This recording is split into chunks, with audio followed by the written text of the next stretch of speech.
குழந்தைங்க எல்லாம் 10-12 குழந்தைகள் இருக்கும். அவங்களுக்கு ஹஜ் செய்ய முடியாது. அந்த அளவுக்கு பண வசதியும் இருக்காது. அவங்க நியத்து வச்சாங்களா இல்லையான்னு அவங்களோட குழந்தைகளுக்கு தெரியாது. அப்ப என்ன பண்றாங்க, இப்ப எங்க அத்தா அம்மாக்காக நாங்க ஹஜ்ஜுக்கு போறோம், ஹஜ்ஜ போய் நாங்க நிறைவேற்றிட்டு வர போறோம்னு போறாங்க. இது சரியா தவறா? அப்ப நம்ம தாய் தகப்பனுக்கு சேர்த்து செய்யலாம் போல அப்படின்னு புரிஞ்சுக்கிறாங்க. அந்த மாதிரி செய்ய முடியாது. உம்ரா என்பது தனக்கானதுதான். அல்லாஹ் சொல்கிறான், மன அமில சாலிகன் பணிவன். ஒரு அமலை ஒருவன் செய்தால் அது அவனுக்கானதுதான். நான் செஞ்சு இன்னொருத்தருக்கு அதனுடைய நன்மையை கொடுக்க முடியாது. மன அசாக இவன் தீமை செய்தால் அது அவனுக்கானதுதான். பாவம் ஒரு இடம், பழி இன்னொரு இடம் எல்லாம் கிடையாது. இந்து மக்கள் சொல்லுவாங்கல்ல, பாவம் ஒரு இடம், பழி இன்னொரு இடம். இவன் செஞ்ச தப்புக்கு அவன் தண்டனை அனுபவிப்பான், அப்பா செஞ்ச தப்புக்கு உள்ள அனுபவிப்பாரு அப்படிலாம் சொல்லுவாங்க. அது மூட நம்பிக்கை. இஸ்லாத்துல அந்த நம்பிக்கை கிடையாது. அப்ப நீங்க உம்ரா செஞ்சா உங்களுக்கு நன்மை. நம்முடைய தாய் தகப்பனுக்காக நம்ம உம்ரா செய்ய முடியாது. துவா செய்யலாம், தர்மம் செய்யலாம். சரியா? எப்பொழுது உம்ரா செய்யலாம்னு கேட்டா, பெற்றோருக்காக அவங்க நியத்து வச்சுட்டாங்க, செய்யணும் நியத்து வச்சுட்டாங்க, விசா பாஸ்போர்ட் எடுத்தாச்சு, திடீரென்று அல்லாஹ்வுடைய நாட்டத்தினால் மரணம் வந்துவிட்டது, அல்லது உயிரோட இருக்கிறார்கள், போக முடியாத சூழ்நிலை, திடீர்னு அவங்களுக்கு பிளைட் ஏறி உட்கார முடியாது, ஒரு நோய் வேற ஏதாவது பிரச்சனை வந்துருச்சு, அல்லது போகணும் நியத்து வச்ச பின்னாடி திடீர்னு வேற ஏதாவது சட்ட சிக்கல போக முடியாம போயிடுச்சு, கொரோனா நேரத்துல அப்படி நிறைய பேர் தேக்கிட்டாங்க. இப்ப இந்த மாதிரி நியத்து வைத்து பெண்டிங்ல நிலுவையில் இருக்கு பாருங்க, அதை நிறைவேற்ற வேண்டியது பிள்ளைகளுடைய கடமை. அதுக்காக இஹ்ராம் செய்யலாம், உம்ரா செய்யலாம். இது தாய்க்காக நீங்க செய்றீங்க அர்த்தம் கிடையாது. அவங்களுடைய அந்த நிலுவையில் உள்ள வணக்கத்தை நீங்கள் நிறைவேற்றுகிறீர்கள், இதை செய்யலாம். சில பேர் இஹ்ராம் வைக்கிறேன்னு அவங்க உம்ரா செய்யறேன்னு நியத்து வச்சிருப்பாங்க, அதுக்கிடையில வஃபாத் இருப்பாங்க. அந்த மாதிரி நேரத்துல நீங்க நேர்ச்சை நிறைவேற்றலாம். இப்படிதான் செய்ய முடியுமே தவிர எதுவுமே இல்லாமல் நாம சென்று உம்ரா செய்வது என்பது கண்டிப்பாக பெற்றோருக்காக நம்ம செய்ய வேண்டும் என்பது மார்க்கத்துல வழிமுறை கிடையாது. யாருக்காகவும் யாரும் உம்ரா செய்ய முடியாது. அந்த நிலுவைக்காக தான் செய்யலாமே தவிர நான் அவருக்காக செய்யறேன் இவருக்காக செய்யறேன் என்று சொல்வது என்பது மார்க்கத்துல கூடாது. நாம செய்கிற உம்ரா என்பது நமக்கானதுதான். எனவே ஒன்றுக்கும் மேற்பட்ட உம்ரா செய்வது தவறு கிடையாது. அப்படி விருப்பப்படக்கூடியவர்கள் வெளியில் உள்ள பகுதிக்கும் செல்லலாம். தனியும் என்கிற ஆயிஷா பள்ளி அங்கு சென்றும் இஹ்ராம் அணிந்து விட்டு அவர்கள் தாராளமா உம்ரா செய்யலாம். அது மார்க்கத்துல தப்பு கிடையாது. சரி, அடுத்தது அடுத்த 9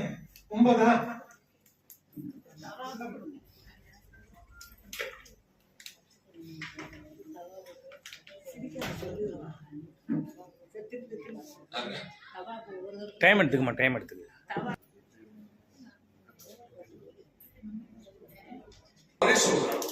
அப்ப இதெல்லாம் இணைச்சு நீங்க பார்க்கணும்.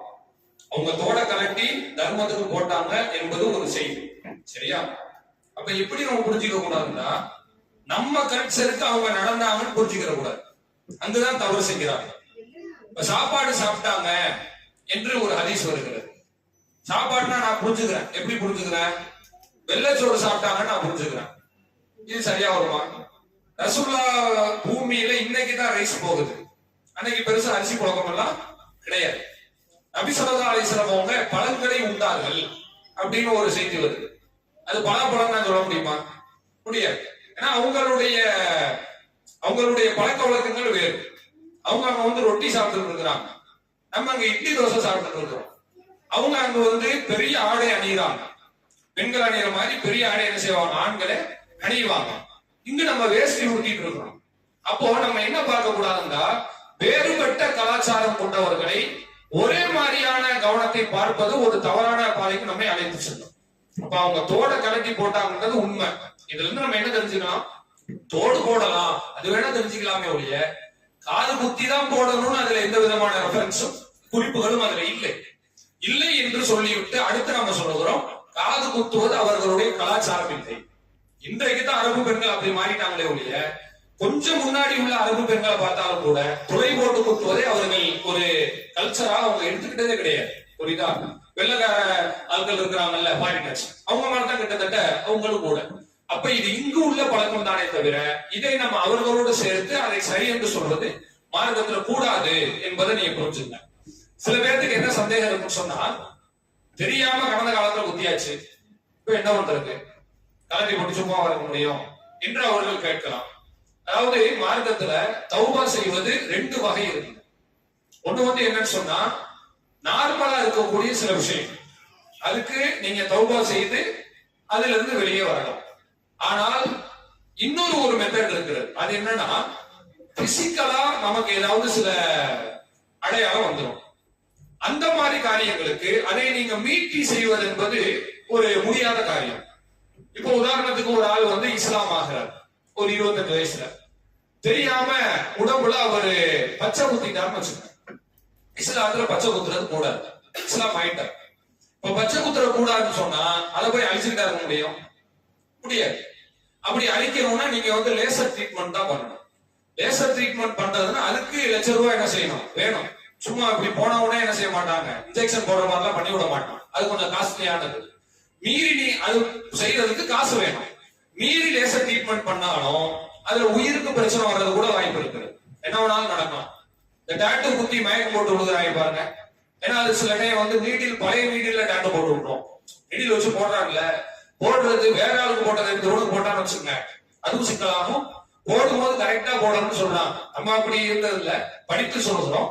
அப்படி போடும்போது ஏதாவது முன்னப்பின் ஆகி நரம்புக்குள்ள அந்த ஊசி போயிட்டு கெமிக்கல் உள்ள பிளட்டுக்குள்ள இன்ஜெக்ட் ஆயிடுச்சுன்னு சொன்னா அது உயிருக்கு கூட பிரச்சனை வரலாம். அதனாலதான் சில பேரு டேட்டு குத்திட்டு இருக்கும் போது மயக்கம் போட்டு கீழே விழுந்துருவாங்க. அந்த பிளட்டுக்குள்ள போயிட்டான். ஆனா அவன் அந்த டேட்டு போடுறான்ல, அவனை பொறுத்து. அவன் ஒரு மாதிரி கவனக்குறைவா போட்டான்னு வச்சுக்கோங்க, ரொம்ப சிக்கல் தான், பிரச்சனை பெருசா போயிடும். அந்த மாதிரி வருவதற்கு வாய்ப்பு இருக்கிறது. அப்ப இப்படி ஒரு நபர் பச்சை குத்திட்டு இஸ்லாத்துக்கு வந்துட்டாருன்னு சொன்னா இவர் அல்லாஹ்விடத்துல தௌபா செய்வது இவருக்கு மீளுவதற்கான ஒரு வழி. மீண்டும் அதை அழிக்க தேவையில்லை, அது முடியாது, உடம்புல குத்தியாச்சு.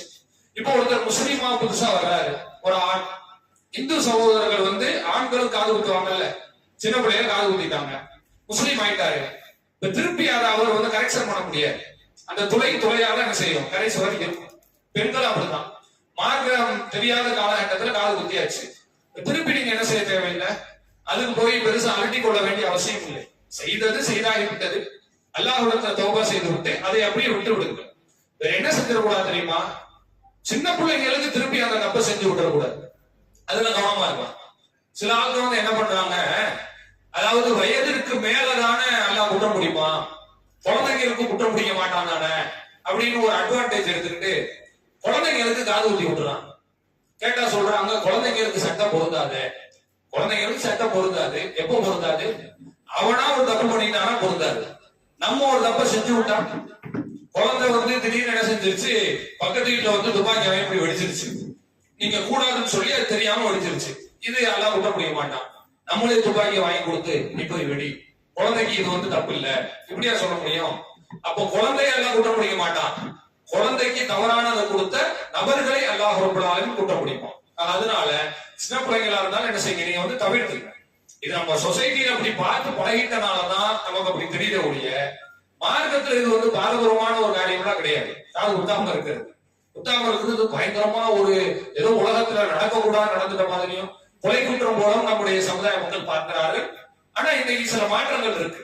தௌஹீத் தெரிந்த மக்கள் சில பேர் வந்து அறியாமலோ அறிந்தோ செய்கிறார்கள். செய்யக்கூடாது என்பதுதான் மார்க்கத்தில் உள்ள கருத்து. அப்படி செய்வது கலாச்சார ரீதியாகவும் நம்மை இஸ்லாத்தை விட்டு வெளியே கொண்டு செல்கிறது. அல்லாஹ்வுடைய படைப்புக்கு மாறு செய்கிற ஒரு குற்றத்திற்கு நம்மை ஆளாக்குகிறது. அல்லாஹ் தடுத்த ஒரு காரியத்தை செய்கிற மாபாதக குற்றத்திற்கு நம்மை போய் தள்ளுகிறது என்பதை கவனத்தை வச்சுக்கிட்டு, இந்த ஹதீஸ் எல்லாம் அதுக்கு ஆதாரம் கிடையாது. அது தோடு போடலான்றது ஆதாரம். நீங்க கிளிப்தோடு போடுறதுனா போட்டுக்கலாம், துளை போடாம தோடு போடுறதுக்கு இன்னைக்கு எவ்வளவு டெக்னாலஜி இன்னும் நிறைய வரும். எல்லாம் நாடினா துளை போடாம தோடு கீழே விழாம எப்படி போடுறது அப்படின்னு நிறைய என்ன செஞ்சிருச்சு, ஃபேன்சி ஐட்டம்லாம் வர ஆரம்பிச்சிருச்சு. அது மார்க்கத்துக்கு மாற்றம் இல்லாத வகையில நீங்க அதை அணிந்து கொள்ளாம ஒழிய, காது குத்துவது என்பது மார்க்கத்துல அனுமதிக்கப்படாத, மார்க்கத்துல ஒரு வழிகாட்டப்படாத ஒரு காரியம். அதை கண்டிப்பா என்ன செய்யணும், தவிர்த்து கொள்ளத்தான் வேண்டும். சரி, அடுத்து யாரும் கேக்குறீங்களா?